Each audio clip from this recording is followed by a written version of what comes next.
Israeli annexation a final nail in the coffin of Palestine. Despite a delay in the long-anticipated declaration of an Israeli plan to annex one-third of the already illegally occupied West Bank, including parts of the strategic Jordan Valley, Palestinians decried the plan, with some holding protests in Ramallah and Gaza City. Israel's Foreign Minister Gabi Ashkenazi said in a radio interview on Wednesday the announcement of the annexation plan was not imminent. Despite the July 1 date set by the coalition government to start the fiercely opposed process, he instead told the interviewer to refer further questions about the matter to Prime Minister Benjamin Netanyahu. Still, about 150 Palestinian demonstrators gathered on Wednesday evening in the center of Ramallah, the seat of the Palestinian Authority, to denounce the plan. They said despite the postponed declaration, annexation was still on the table. Carrying posters and waving Palestinian flags, the crowds chanted anti-occupation slogans such as "Down with the occupation and we will resist until full liberation. We will not leave." Announced in January as US President Donald Trump's Middle East plan, the proposal wants to establish a demilitarized Palestinian state on a patchwork of disjointed Palestinian territories.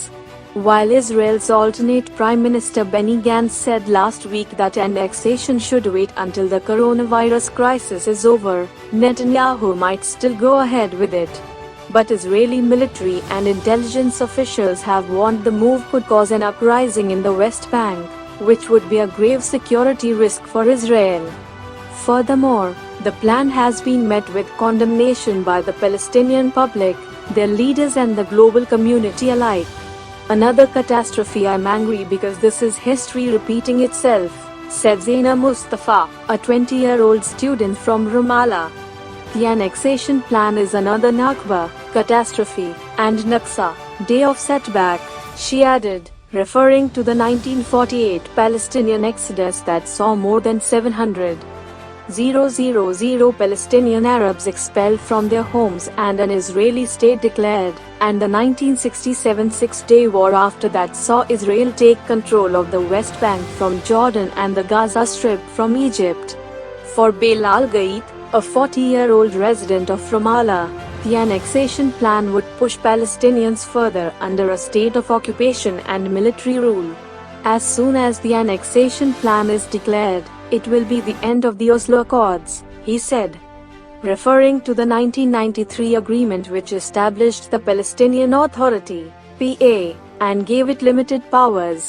"We can potentially lose every single bit of our lands and live as prisoners under Israeli rule," he added.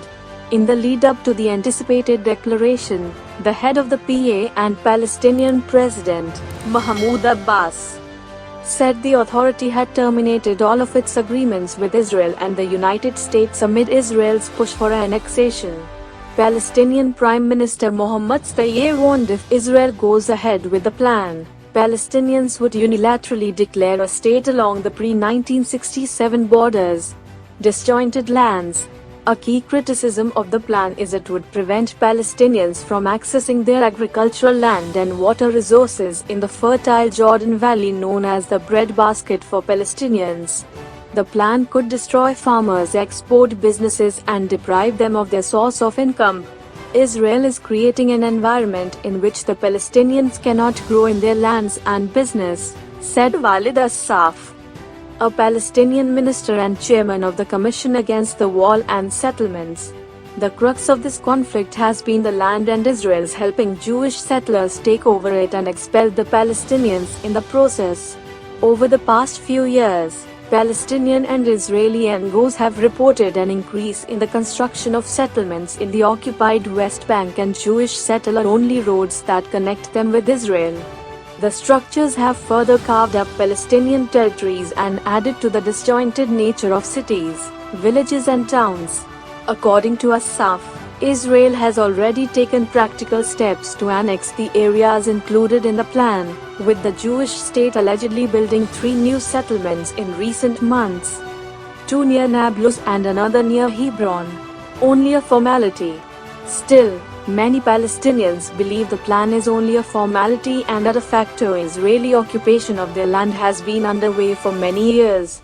Israel's annexation plan has been in process since 1967, said Salah Khwaja, coordinator of an anti-occupation campaign called the Popular Committee to Resist the Wall and the Settlements.